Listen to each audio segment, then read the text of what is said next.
Good morning, everybody. This is Paul Carruthers, and I'm joined as always by Sean Bice on our weekly MotoAmerica podcast, Off Track with Carruthers and Bice. And today we've got a special guest, Sean, that I'm excited for. And actually, it's kind of weird that we've been doing the podcast for so long, and we've never had MotoAmerica's Chuck Aksland on. Everybody in the paddock would know Chuck. He's the COO of MotoAmerica. And obviously, he's one of the four partners and has been with MotoAmerica since we started. So, Sean, first of all, before we bring Chuck on, how's everything with you? Well, man, it's great. Only a couple of days left in 2021, and as you know, Paul, I keep screwing up what year it is when I'm talking about. Yeah, that's weird.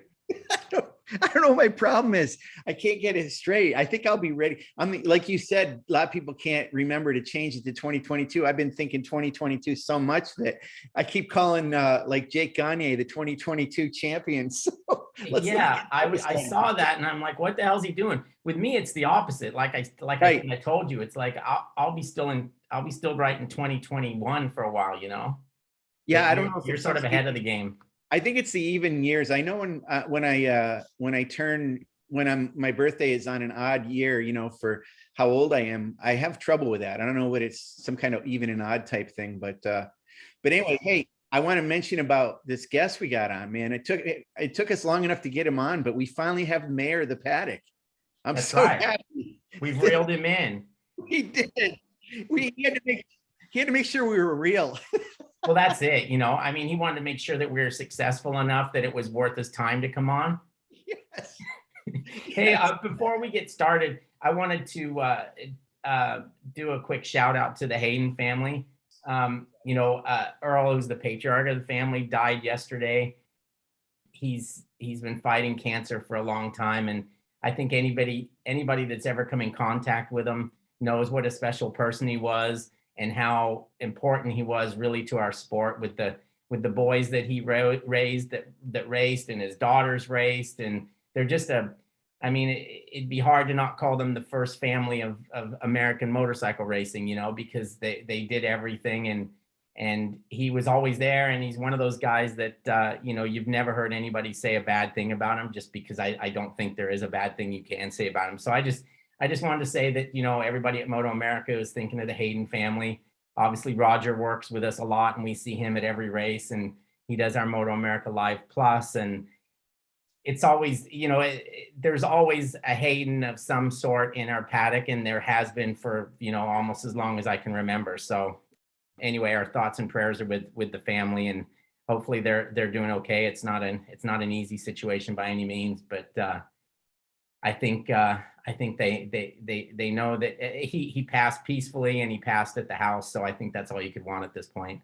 Absolutely. Yeah. I mean, it's amazing because what an outpouring of condolences and messages on social media from all around the world, though. I've been reading a lot. I'm sure you saw them too, Paul. It's incredible. Everybody, you know, and everybody says the same thing about Earl, you know, that he always left you with a smile on your face when you talked to him, and, you know, everything about him was incredible. That the clipboard he used to carry with all the stopwatches on it and stuff. I mean, just a tremendous guy. I was looking back at my text chain with him because it's funny. Every Father's Day or Christmas or birthday, we'd always text each other, you know, Happy Father's Day. And he would always have like the little squirrel, you know, in his signature and stuff. So it was kind of fun to look back on that today, because he was, obviously a very good family man, and those kids came first no matter what. And you can tell, obviously, with the success that they had, that things worked out well for them. So anyway, we're thinking of them today. For sure. Okay, so let's talk about Chuck a little bit. My situation with Chuck is, we've known each other since we were both kids in the AMA paddock. You know, our fathers both worked with Kenny Roberts. You know, Bud mostly did dirt track stuff. My dad did the road race stuff. Then Bud came and worked with my dad on the road race stuff, and they obviously had tons of success together. So I got to know Chuck then when we were just, you know, little brats, you know, riding mini bikes around the paddock and trying not to let Bill Boyce take them away from us. But and it's ironically enough, Kenny's Kenny Roberts is having his 70th birthday tomorrow, so happy birthday to him. But he's sort of the person that brought Chuck and I together in a roundabout way. And then obviously I worked with Chuck a bit during my Cycle News days when he worked for Kenny again and was running his Grand Prix team. So I would see him periodically. He got me really drunk one time in Spain, I think it was, on limoncello. I still can't smell it without getting sick. So I'll always remember that as well. But and then here we've come full circle. We both work at MotoAmerica. He's obviously one of the 4 partners.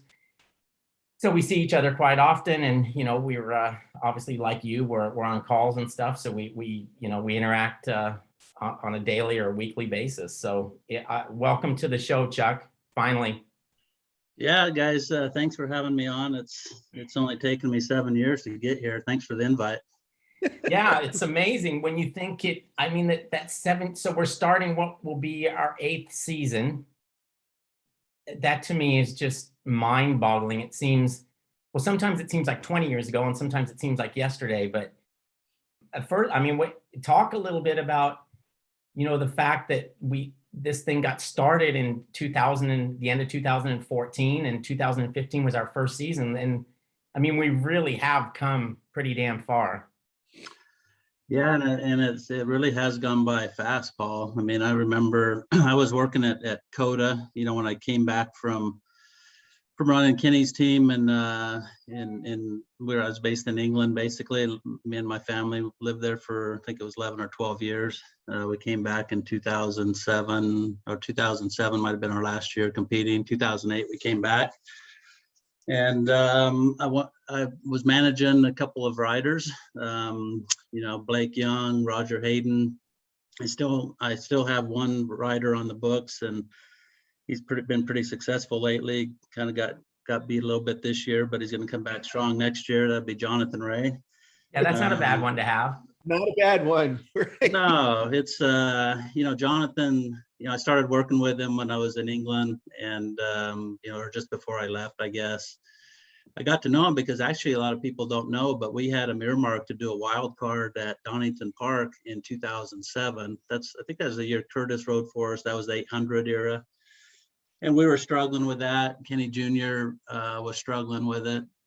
And yeah, we had Jonathan basically earmarked, got permission from Honda Japan, and we're going to have Jonathan do a wild card at Donington Park. He still has the leathers, had them made up, and at the last minute, somebody pulled the plug on it. Didn't like the idea. Wow. But he's a great guy, good guy to work with, super determined. How he gets motivated every year to do what he does, I don't know, but he does. He finds that drive, and he and his family, they're all great to work with. And I talk to him more during the off season than during the season. He's got enough people around him at the races, obviously, that doesn't really need me interfering, but he knows I'm watching every race. And yeah, so so that's my one rider that's left that I'm working with. What a great one to have. Is he just seems like a totally nice guy, Chuck, all the time. I mean, even when he talked with Garrett in the beginning of the year with stuff, I mean, he handled that so well with Garrett, and everything seemed fine there. And I mean, I don't ever see him get too upset. Is he that chill all the time? He flare. I've seen him flare up a couple times, but it's more as normal racers do. There's circumstances that happen, and frustration comes out. But it's it's all in his purpose to be a winning rider and to be a champion. And at the track, off track, he really appreciates his fans. He appreciates his sponsors. He's on a social media. If you follow that, he's a well-rounded family guy, very well spoken, and yeah, he's a super guy. So Chuck, let's talk a little bit about this MotoAmerica thing. You had mentioned about you had worked with Blake Young and with Roger, so you had your eyes on what AMA racing was, Superbike racing, and our racing was before you guys took over. So it sounds like you were pretty well versed in what was going on and knew the players. Is that right?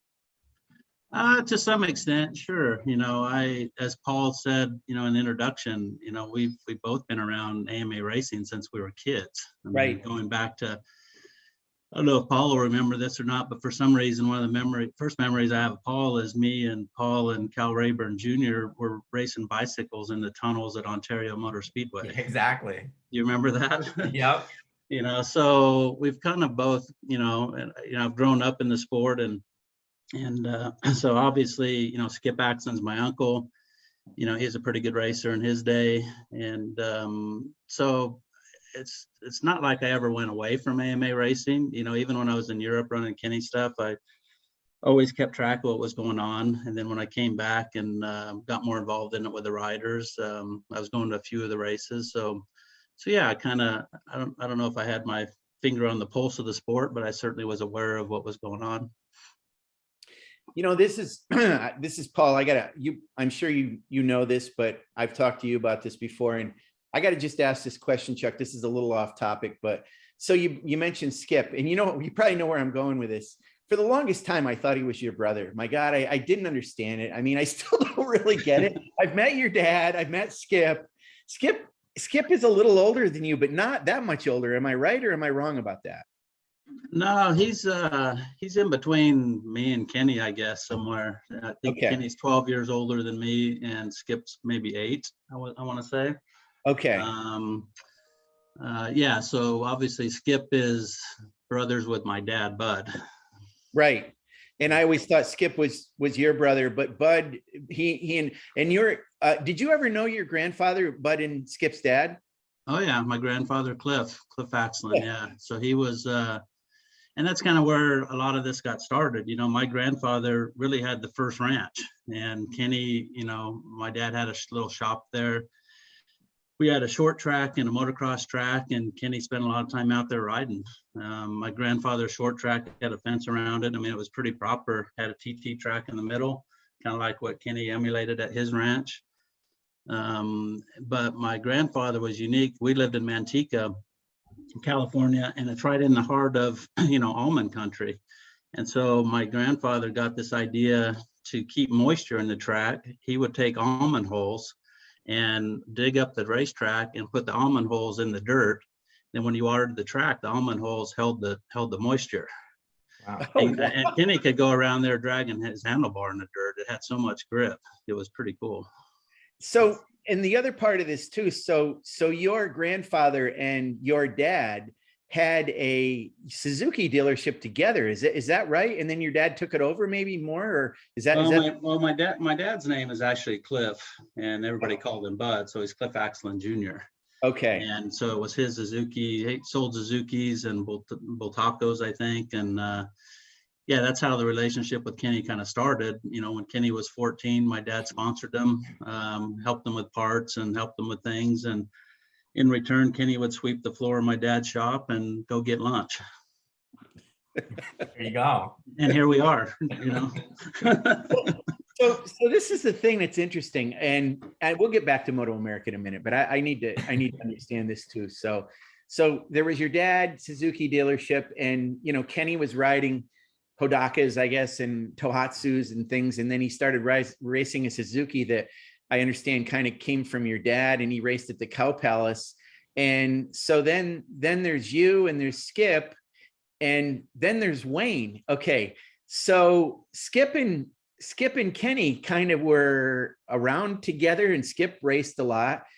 Wayne and you raced a lot together, but it ended up being the two non-Akslands are the ones that kind of, I don't want to say went further, Chuck, but you know what I mean? I mean, it's kind of interesting that, was there any weirdness between either you towards Wayne or Skip towards Kenny that, hey, you know, these non-family members have kind of gone farther in this whole thing than we did, as far as the racing part of it, I mean? No, I think, Kenny, like I said, I grew up around Kenny. Kenny is still, you know, the Robertses and the Akslands. I think we're more family and friends than, you know, work colleagues, so to speak. And right. And so Skip and Kenny, you know, they grew up, they raced a lot together.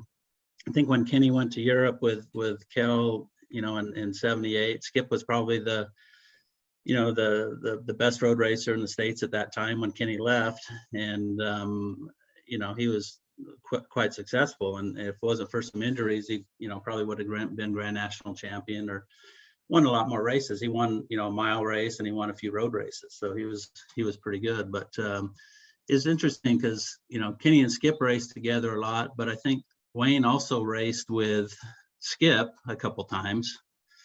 And so, yeah, I mean, there's no animosity there at all. I went to Europe with Kenny in 1983. At that time, I was racing motocross, local motocrosses, and it was a lot easier to get support to be a motocross racer back in those days.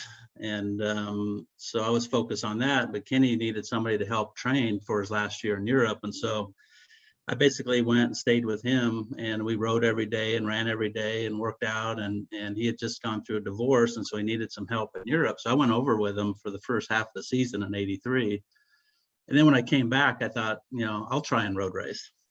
And so I did, I rode about 3 club races. Then we built this Delta Box TZ250 in his garage, which I don't know why we did that, to be honest, but we went to Daytona.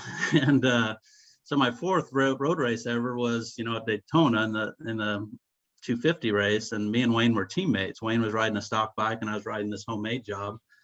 And Wayne won. I ended up getting 8th or something like that. So, I raced a 250 for, I think, 2 years. And then we got a super bike. And at that time, as you guys well remember, I think Fred Merkel was probably the only guy getting paid here in the States. And I kind of gave myself 3 years to make it or not. And, I had a good run. It was fun.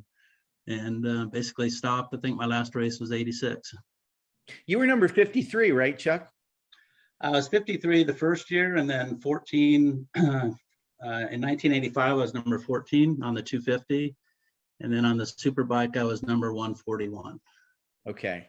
Wow, I didn't realize you raced Superbike, Paul. I had no idea. So there's something I've learned already in this podcast. Well, I think there's a difference between racing and riding. I probably rode it more than raced it. You did your homework, John. I think I raced it. I had 3 or 4 races. We had some troubles with it. It was funny because, obviously we were all very close to Yamaha, and Jimmy and I think John had the factory bikes. And when we got our Superbike, we got all the engine pieces for the Superbike kit. So basically we almost had like what their bikes were, but nobody told us about the frame bracing part of it. So all I remember is that thing just wobbling over turn 1 at Laguna, and being a pretty scary experience, actually. So is it true? Sorry, Paul, I got one more, and then I promise, and then I'll come back with more later. But Paul, I got to find out if this is true. Chuck, is it true that you would, when you raced with Wayne, that you would actually have to come in and work on his bike, and then once he went back out there, then you could go back out on the track? Is that fable, or is that actually true? No, so what happened was '84 is when I rode at Daytona. I rode a couple of the West Coast races, and then in '85, obviously Wayne was in Europe in '84 with Kenny's team, and then '85 he came back and rode for Bob McLean and Tim O'Sullivan. Stuart Toomey ran the program, and Stuart knew my dad quite well, and Stuart and Bob said, "Hey, if you want to do the races back east, put your bike in the back. You can drive the truck and help out at the track." Well, when we got to the track, yeah, my job was to help work on Wayne's 250, and I was racing against him. So I would go out, I was by myself, I would ride, go out for practice and come in and put my bike on the stand and start working on Wayne's bike. So that's true, actually. Amazing. Wayne would go out and win the race or get in the top 3, and I would get like 8th. I was a good 7th, 8th place rider back then. But. Well, Sean, I kind of appreciate the fact that Chuck kind of skipped over a little bit, which makes me happy, because he did come down to, I was racing I was racing TT at this place called Speedway 117, which is in Chula Vista, which was, a stone's throw from Tijuana, south of San Diego. So I was racing there. I think it was weekly. I don't know. It might've been Friday nights or Saturday nights or whatever. So I started racing there weekly, and freaking Chuck came down from Northern California and kicked my ass. So I still have the newspaper clipping, Sean. Yeah, So, he if Paul does. ever He does. goes in the He- wrong it- direction, I just pull out that clipping to. It's in his show him that. wallet, Sean. It's in his wallet.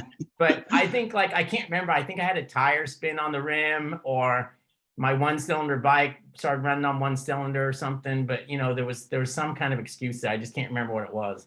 I remember you got the whole shot and I passed you like on lap 2, and then I never saw you again. So I'm not sure what happened to you. Like I said, there was some issues. I just don't remember what they were. It was definitely mechanical. Well, Sean, let's talk about some MotoAmerica stuff. You go for it.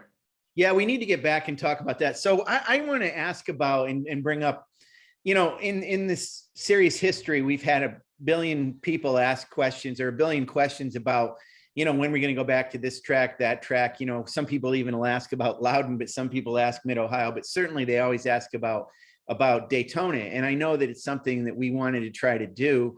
And now that we've announced that we're going back and we've got a pretty full slate of racing that's coming up there, now we're getting some people that are still asking why we don't have super bikes and all that. But I was thinking about this, Chuck, and it's a question I want to ask you. So this new super sport next generation that's come out, where that, and I'm going to bring up that Ducati 955. Well, of course, it wasn't that long ago that a Ducati 955 V-twin was in fact a superbike.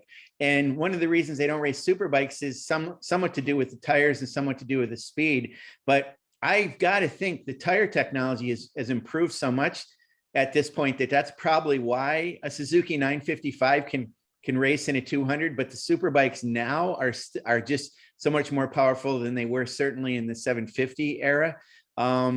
So is it still a case of, is it the tires? Is it the walls? What is it about superbike not being able to be in the 200?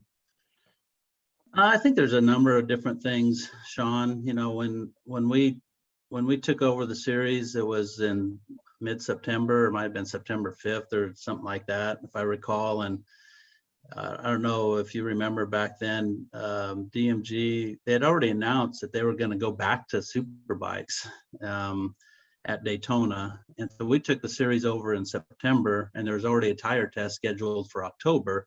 And so that was the first issue I had to deal with, is what are we going to do with the 200? Wow. And then getting, feedback. There was all kinds of things, that came up, like, the speedway itself doesn't want bikes going over 200 miles an hour.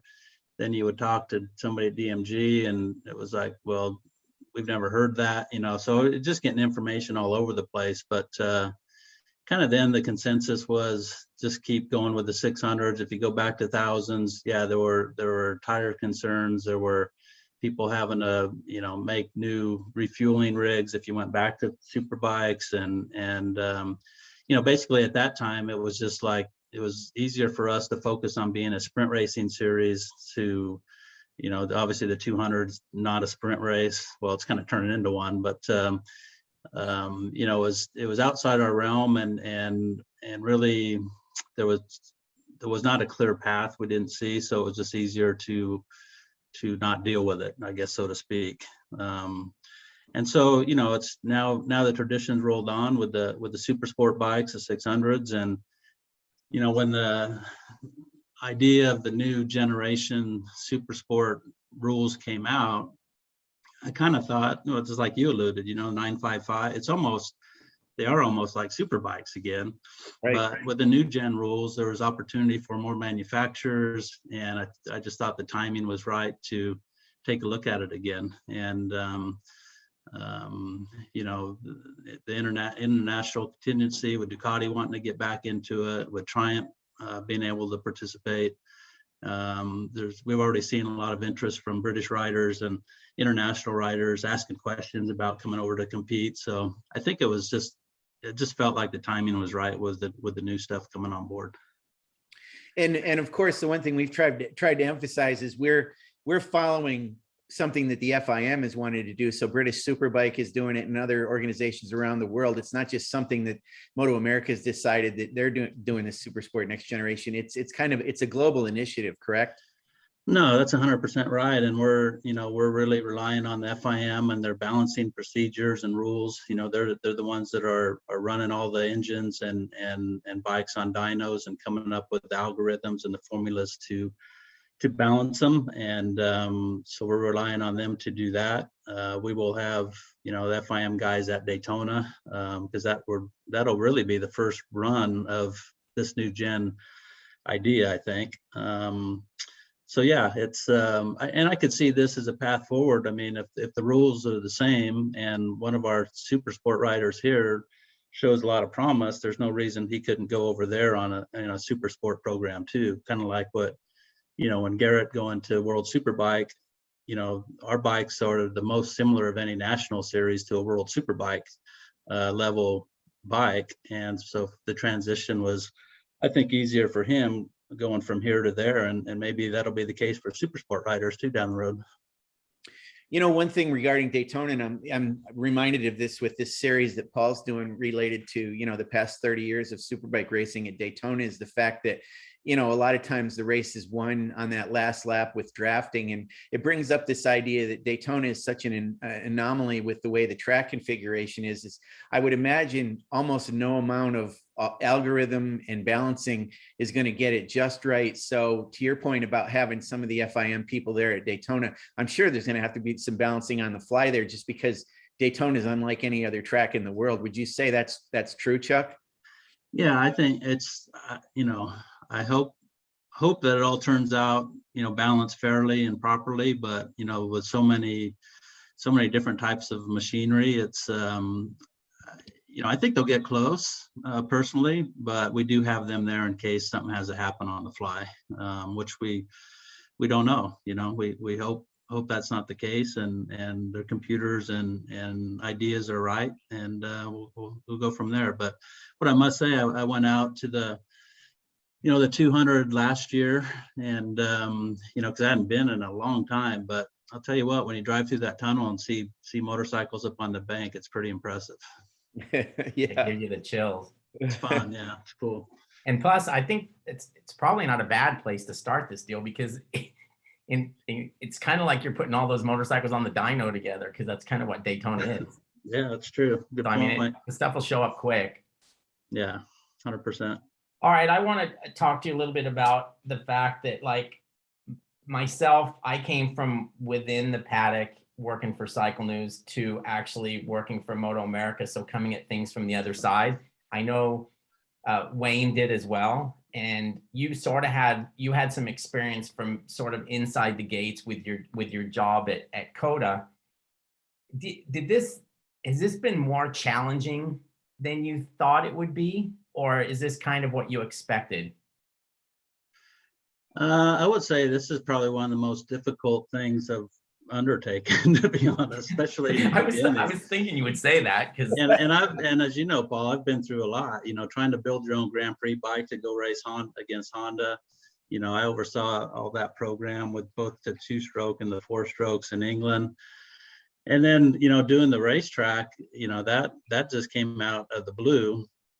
I turned up was invited to come to take a look by a guy named Tavo Hellman, who was at that time a friend of Kevin Schwantz's, and he, invited me to come out. I talked to him beforehand and ended up getting the job as the 4th person involved with the Circuit of the Americas. And, the first meeting I went to, there were like 50 construction guys around, and there were 4 people from the owner's side, me being one of them. The other 3 had no experience in motorsports at all, or racetrack side. They were the kind of the backup for the financiers. And so the construction guys are going, okay, who's responsible for the temporary grandstands? And they would point and say, well, that's the owner's side. And so I just raised my hand. So I raised my hand for pretty much everything, and left with this big list, with medical, marshals, trash, the special infrastructure that goes in for the electronics, the whole thing. And so I just had this list, and because of my contacts through racing and the knowledge, experience I gained, I just kind of put it all together. But that again gave me another perspective from, okay, I understand kind of what tracks go through. I understand what teams go through. I raced a little bit, so I think it kind of gave me a well-rounded perspective for MotoAmerica. So you said it was more challenging than you thought. what really is it? Can you say, is there like, what's the biggest challenge, or what's been the biggest challenge? I think the biggest challenge initially, when in the very beginning, if you remember, we took over the series in September. When it was announced, Wayne and I talk on the phone. We still do. We talk 2 or 3 times every day. But at that time, we couldn't even call each other because our phones were just, you couldn't put them down. So many people want to know what was going on and this and that. But I had to, at that time, had to develop a schedule, had to come up with the philosophy of the rules, which, we relied on decided to go down the route of trying to stay as close to FIM rules as we could. But we had to translate all that into kind of American needs. And, it wasn't until we got really Nicole Cox on board and I basically went in and said, here's what we're doing with the rules. And here's an operations manual of how MotoGP runs. And let's translate this into a formula that works and has evolved into MotoAmerica. So that first year was pretty, it was just head down and really hardly taking a breath, to be honest. So the first year was probably the most challenging. And then, we had so many people wondering, why are you doing this with the rules, trying to answer questions, trying to defend yourself and so forth. And at the end of the day, Wayne, myself, and, you guys are involved sometimes in it, but, we have to do what we think is best for MotoAmerica in the series. And, we get advice from a lot of different people, but at the end of the day, we make a decision, and sometimes that decision leads to, to a lot of comments, and sometimes it doesn't. So probably dealing with the comments and the justification of some of the stuff we do, that certainly doesn't make it easy. Yeah, you got to have some thick skin. Got to have some thick skin. But I think probably all the years I worked with Kenny, anybody that knows Kenny kind of have to have thick skin to be around him for that long. Yeah, you're probably 2-inch leather skin at this point. Oh, one of the things, Chuck, that we know, Paul and I intimately know about what you've done with MotoAmerica, aside from all the things you've done, is the TV stuff. And I don't know if the public really, or the fans really realize that your involvement in the TV, from our involvement with our production team and Larry Myers, and having in kind of an quote unquote in-house production team, but what you've done to get Live Plus, our streaming service, and negotiating with a lot of the networks. It's been interesting for me to see you involved in that, and you're doing a great job with it. And I'm not just blowing smoke up your butt, but I want to know, like, how the heck did it end up that you became sort of the TV czar for us to handle everything? How did that happen? I guess it's in a way similar to what happened at COTA. I just sort of did it, raised my hand and went for it. It needed to be done. And I'm not shy to pick up the phone and start asking questions. So, that's what happened. We, the first year, if you remember, we had a tape program on CBS Sports, and really we needed more than that. The MotoGP series was covered by BN Sports. And so we went down there, and with Dorna's help, we had our races on BN Sports, and then that relationship ended. And then it was like, okay, what are we going to do now? And so I just started picking up the phone and looking on LinkedIn and reading old press releases and finding who the contacts at the networks were, and made contact and went for it, and then we decided to do Live Plus, and I just did the research and found what I thought was the best provider or the best service to help us with that, and boom, there we are. And now we just launched MotoAmerica TV, and we have one other project that'll be announced here in the next couple of months probably. But I think with Richard and Terry and Wayne, and kind of where we are now, I think we're fortunate, one, because they let me do these things. It's always good experience, to venture into new arenas. But I think it's also a testament to what we've done to build up the foundation of the series, with the rules and the processes that we have, and, all the stuff that Nicole takes care of for me. It allows me to do these other things too.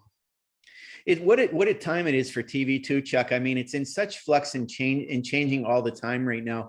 I mean, we occasionally will have fans will say stuff like, you know, when we talk about our TV package or we make an announcement of what we're doing or talk about Live Plus, we'll have commentary about, well, why isn't all the racing on Speed Channel like it used to be? Well, Speed Channel isn't around anymore because that's not the way TV is anymore. I mean, just yesterday I started watching you know, Ted Lasso on Apple TV. Everybody's consuming their television differently now, and you can't really think in terms of the way it used to be with channels and things like that. So it's got to be hard with this moving target for you to really keep track of, you know, there's the streaming component, there's the paid television component, there's this MotoAmerica TV thing as well that you've got going. I mean, how do you not only deal with the technology, but kind of keep abreast of what's the right thing to do out there in terms of the way consumers want to watch our racing? Well, I think you know, kind of my theory on it is, first, you try and make access to MotoAmerica, whether it's older races or live races, you know, make access easy for people that want to watch it. But, you know, we have, well, now I think next year we're going to have 8 different types of motorcycle classes, you know, in our series. So that provides a lot of different content, and you know, and again, and kind of spreading it around. And there's disagreements, and there's pros and cons, I guess, to what the philosophy is that I've had. But you know, you could watch Superbikes on Fox Sports, you could watch Super Sport on MAV TV, you could watch you know, the other programming, you know, the other races on other places. You could wait a week and watch it on YouTube. Some of our races we put on Facebook, but we have that one component that if you want to watch all the races in one place, that's available to you as well. So, you know, by having it spread out on all these channels, if you happen to catch one super sport race and you want to watch something else, then hopefully you've had that exposure to MotoAmerica, and you'll seek out and find where the other classes are as well. I want to talk about King of the Baggers a little bit. You know, it's weird to think about it, but it's still considered last year when it debuted. You know, of course, it's been 2 years if you think about seasons, but I distinctly remember when we were at Laguna Seca 2 years ago, or last year it was. And, you know, Paul, we went out on that patio where we were in the media center and watched those King of the Baggers go around, and first thing we'd seen, and it was like unlike something we'd ever seen before. And it's picked up steam. It's, you know, the teams, the sponsors, the riders are a lot more involved. We got bigger grids. We're going to have more racing next year. I guess I had a bit of I wasn't sure, you know, it was like, oh my God, this is so different. And now it's genuinely interesting to the point where sometimes I think it almost doesn't matter what you're racing. And I don't mean to be little King of the Baggers or any other kind of road racing, but it is in itself an absolute amazing show to watch. Is King of the Baggers what you thought it was going to be, or do you think it's actually better than what you thought it was going to be?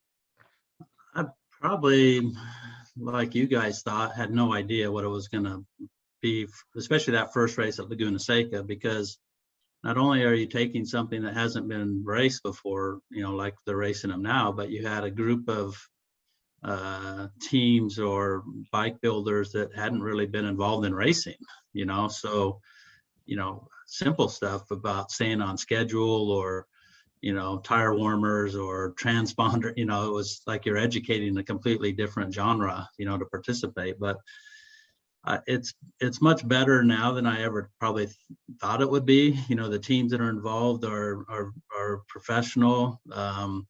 They seek out, you know, questions when they need answers. You know, to see what guys like Kyle and Tyler O'Hara and those guys actually do on these bikes, it really, to me, showcases how good of riders that they are, because they're doing things you wouldn't imagine, or, you know, doesn't look normal, you know, to be doing on these bikes.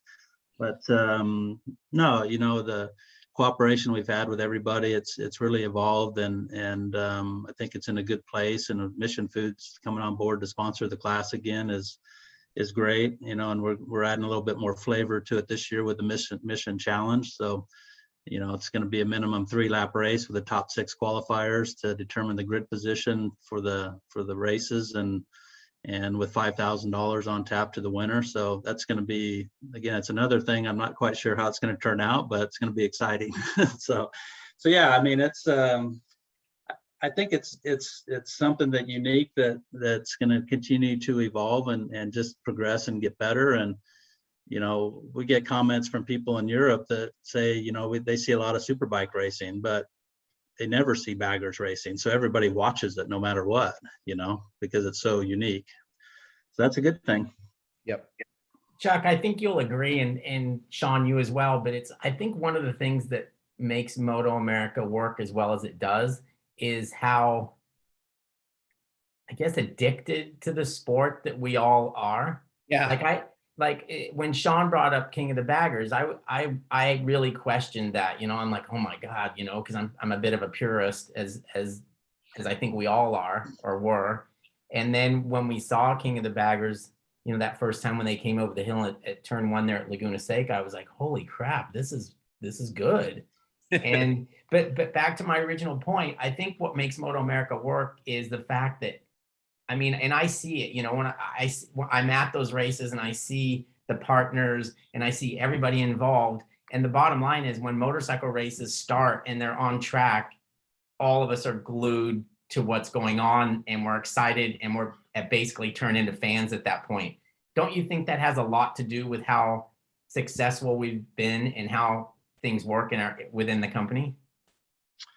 Yeah, 100%, Paul. You know, I think at the end of the day, we're all race fans, and you know, like I said, we're all sitting there, myself, Wayne, Richard, Terry, we all watch every race, and it's probably not. I mean, there are other participants in the paddock that probably don't watch it as much as we do, but we're not only watching it just to see how it transpires. We're watching it because we're fans. You know, it's fun racing, and now we have such a diverse, you know, amount of classes, you know, with sport bikes and the Royal Enfield Build Train Race, and you know, King of the Baggers, and you know, the Hooligans coming on board for a few events. I mean, the Hooligans, it was like going back in time to the Baggers. You know, we didn't know what that was going to be, and we watched it at Laguna, and some people liked it and some didn't, and it was funny because, you know, it's kind of debate. I thought the racing was good in the end between Fillmore and DeBrino,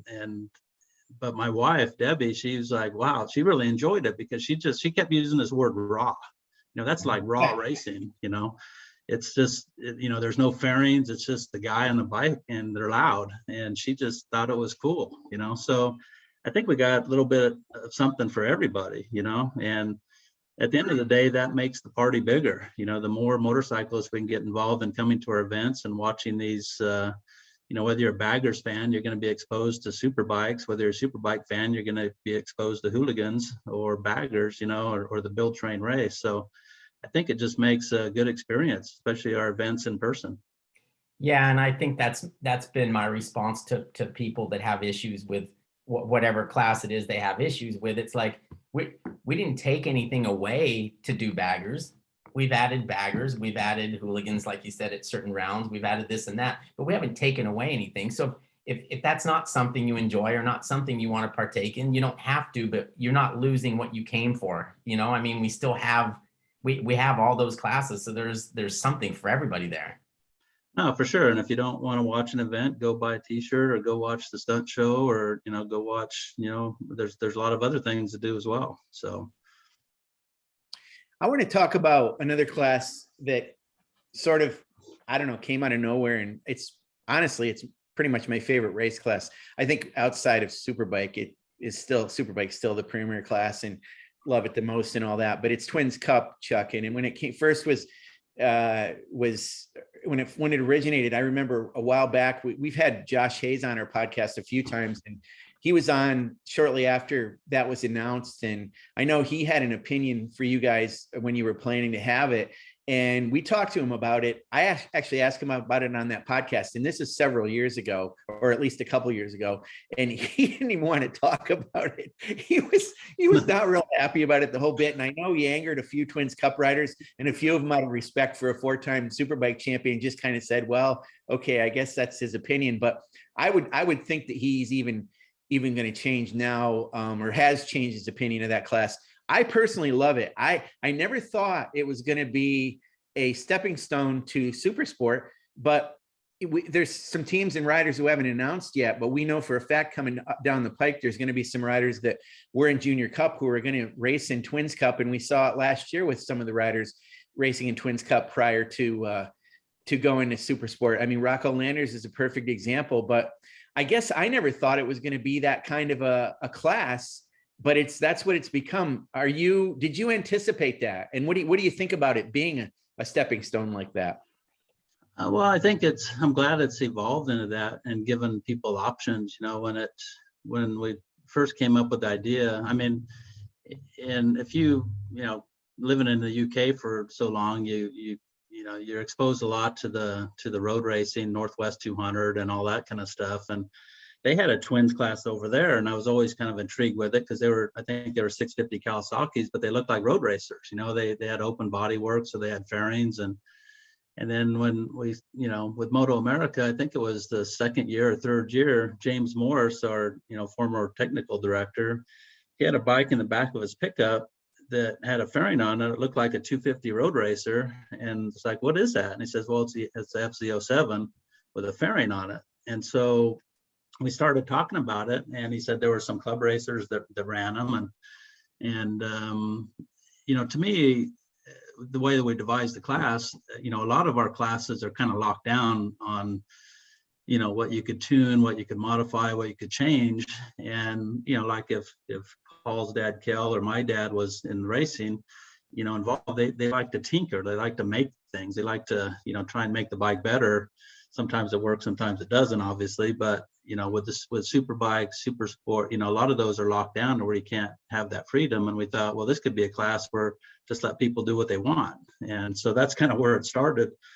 And James, recommended, put the limitation, they got to run a stock frame basically, and a few other things. And so, yeah, the first year, I remember Wayne, we went to Road Atlanta. I think there were 6 or 7 on the grid, kind of like baggers the first time last year. But so he's like, what are you doing here? And it's evolved. And, the second race, we had a lot more, and the equipment's gotten better. And yeah, from Junior Cup, sometimes I think from Junior Cup to Super Sport, whether it's an ability jump too far or a cost jump too far, that the twins has seemed to fill that slot. And I've heard some of the teams, some of the riders that are coming back to it next year. It's going to be a real dogfight. I think every race is going to be fun to watch. Well, here's Sean, real quick. I can tell you he was scared at Road Atlanta. he should take credit for it now, but I know Chuck pushed pretty hard for that class. And I also know when there was like 6 or 7 or 8 of them at that first race, I know Wayne gave him a little bit of crap there. So, I mean, for me, the class, I mean, not only the stepping stone part of it, but to what you said, Chuck, the tuner class part of it, and the being able to do some things with that class. I mean, it's just an interesting thing to watch. And one of the things that's been weird about it is, I don't know if you were prophetic about this or what happened, but so there was an FZ07 in the back of James Morris's truck. At the time, there was an SV650 and there was a Kawasaki twin. Well, lo and behold, after a couple of years of Twins Cup, Aprilia came out with a proper Twins Cup sport bike. Yamaha turned the FZ07 into an R7 sport bike, and we actually have proper fully faired sport bikes right off the showroom floor that are legitimately enabled to be in Twins Cup. So how did that happen? I mean, did Twins Cup, is it chicken or the egg? Did Twins Cup create that for the manufacturers, or did we just get in ahead of time? How did it end up that all came together that way, do you think? Well, we're working with motorcycle manufacturers. They have a pretty long planning cycle. So I think it was probably a little bit by chance, and maybe some of the models got modified a little bit to suit the race side of it. Aprilia is a little bit different. They probably work a little bit faster and saw an opportunity there. But a twin cylinder motorcycle and the price point for them, I think is attractive for manufacturers to build and to sell. So, if you turn them into a road racer or whatever, I remember, might have been John Ulrich telling me that, when one of the Suzuki executives came to Laguna Seca the first year we were running them, the guy couldn't believe that we were racing them. It's like, you're not supposed to race that bike. It's not, it's not going to work. And But it's a good platform for a manufacturer. It's a good, it's a good middle of the road power level if you're just gonna get into motorcycle riding. So yeah, I'd like to take credit for that evolution, but really I don't think we probably had much to do with it. So I got a couple big questions for you, Chuck. This next one, Chuck. Big ones, big questions. Well, they're not hard for me to ask, but they're hard. They may be hard to answer because I don't know what you're going to say. And it's not because they're controversial, but rather than give you a huge preliminary on it, let me just come out with it. So the other day I wrote this story about the 1970 Daytona 200 and the fact that, Honda had come out with this CB 750 in 69 and they needed to market it and they hadn't done it. So they thought we need to race the thing. And it seems to be part and parcel of what I've always thought the heritage of Honda has been.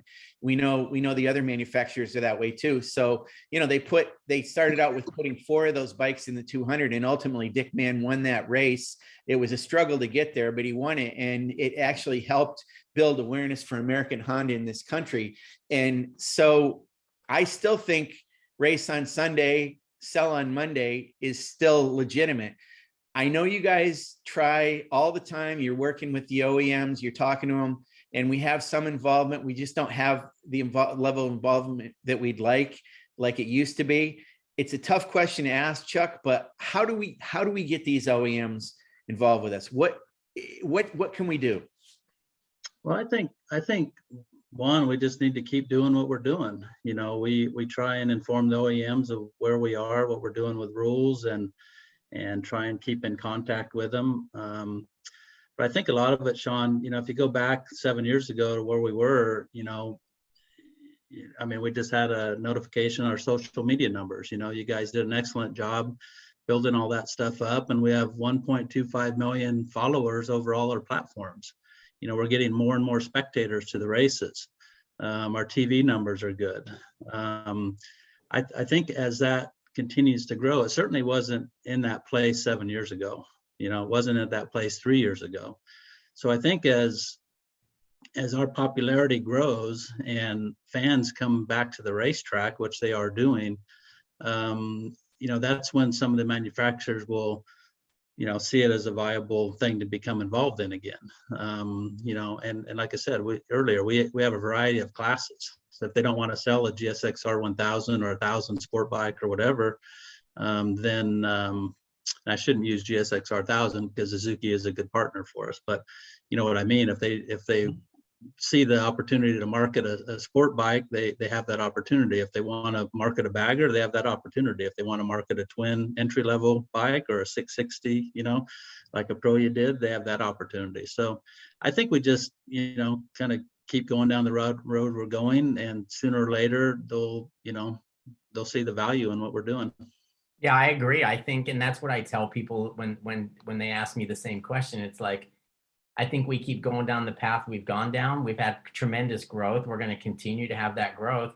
And I think if you just keep doing the work, it gets harder and harder to say no, Yeah. And I think we're close to that point now where, if you're a motorcycle manufacturer and you're walking around the paddock at Road America or one of our other big events, you'd have to ask yourself, how can we not be here?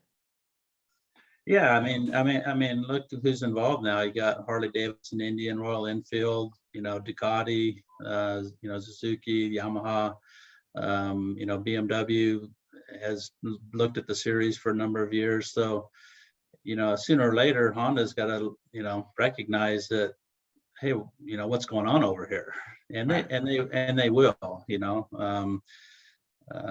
it's just. I think we just need to keep doing what we're doing, and we'll be in good shape. Yeah, and the thing that I've been delighted about, and I even saw it in some of the commentary in that story I wrote in the social media that supported it, is the fact that the fans have kind of taken up that hue and cry to get in touch with the OEMs as well. We see some fans going, yeah, how come so-and-so, OEM isn't involved? You ought to get it involved in this series. So if it's not just us and it's our spectators and fans, then, that's, you got to keep the consumers happy and give them what they want. So that's part of it as well. So, I do think, Sean, it's important for people to remember, even though you don't see necessarily a factory, Honda in the Superbike grid, for instance, it's not to say they're not supporting the racing. They do post a pretty heavy contingency program for guys that do want to buy their bikes and go participate. So that's the same with the majority of the manufacturers. Yeah, and you're right, Chuck. I mean, there's many aspects and facets of how they can support our series. I do see that. Sometimes I just look at what's the trucks or whatever, and when I say the team transporters or whatever, and think in terms of the racing. But you're absolutely right. Okay, we're getting close to being out of time, but I need to ask this question. Paul had alluded to it in the beginning of the episode. Is it another big question, Sean? It's kind of big. It's kind of big, but it's about the guy who's turning 70 tomorrow, which I cannot believe. I mean, Paul mentioned it. I actually wrote a story that I'm going to post tomorrow. Quick little kind of tribute to Kenny that I'm going to put up on the website. But I want to talk to you about Kenny a little bit. First of all, I'm sure you can't believe he's 70 years old. The other thing is, out of all the experiences you've had with Kenny and everything you've gone through with him, can you give me just one really funny story about Kenny? Whatever comes to your mind, just some anecdote about him in honor of his birthday tomorrow. And that's my tough question to end the episode. I don't know if there's one that stands out, to be honest. Exactly. As Paul could attest, Kenny, every day he's either, he's joking or he's got a different type of sense of humor. And he kind of throws that at everybody, really, kind of in the same way. Probably the closer you are to him, the more harsh it is. But it's all in a good way. It's in good fun. But I don't know. He'll probably disagree with this, and it's probably not so funny for him. But it was funny for me. He kind of got me playing golf when, I don't know, back in I guess it would have been the mid 80s or whatever. And at that time, he's a very good golfer, but both myself and Kenny Jr., we ended up around this golf course community up in Copperopolis called Saddle Creek. And when I lived there full time, I had a golf cart so I can get out, and I got to be a pretty good golfer. And then obviously I went away to Austin and lived there for 3 years, and I came back. And when I started, playing again, I finally figured out how to get the best of Kenny, because I figured if I could get the jump on him and beat him the first 2 holes, then he would kind of lose it and start throwing his club or cussing or yelling or, I don't want to do this anymore. So to me, that's, it was probably the only few times I could beat him that I figured out I could. And he'll probably disagree with me, but I think I got his number finally. Yeah, Sean, he's an impossible person to beat, because he's going to find some way of putting him. He just has a way of, I'll never forget, I played a lot of tennis when I was a teenager, and we were in Europe. It would have been 78, I guess. And so he said, let's go play tennis. So I said, no problem. We were at like the Italian Grand Prix or something. So he somehow, word got out that we were playing tennis. So here I am, just, a teenage kid, and we're at these clay courts in Italy, and there's probably 300 people there watching. So I'm just losing my shit, and he beats me, of course, and he's just riding my ass the entire time. I just feel horrible. There's all these people watching. I can't do anything right. And but that's kind of what he'll do. He can figure out a way of getting in your head. And the next day, I'm like, Kenny, we're going back to play tennis.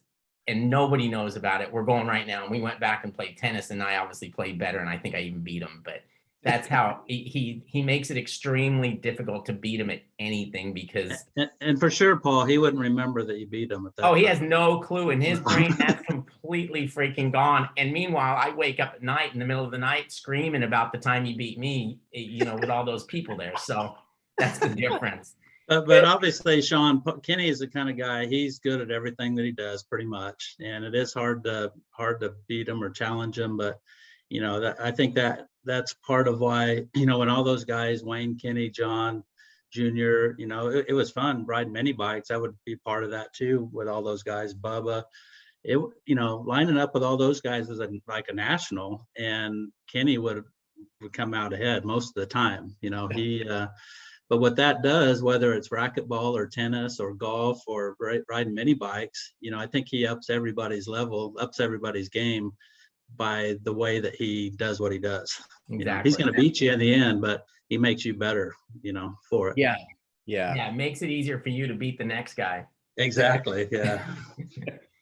All right, Chuck, we're gonna let you escape, and at least from what I can tell, Sean probably gets to keep his job. You know, I guess I'll wait. I'll reserve judgment when I actually listen to it back. Well, that's the thing. There was a few times there when he had like one foot on a banana skin and the other on the unemployment line, but I think he might have survived. All right, you guys, take care. Have a safe and happy New Year. And obviously, as always, we will continue our dialogue elsewhere. So you guys. I just want to say one more thing, Paul. Yeah, thanks to both you guys for the time, and to close it out, I just want to, you know, share my condolences as well with the Hayden family. You know, Earl, especially in Europe, he was always somebody that was, you know, you'd look forward to talking to. He's an awesome guy. Great family all around, but Earl's going to surely be missed. So awesome. All right, boys. Thank you. All right. Take care. Thank you.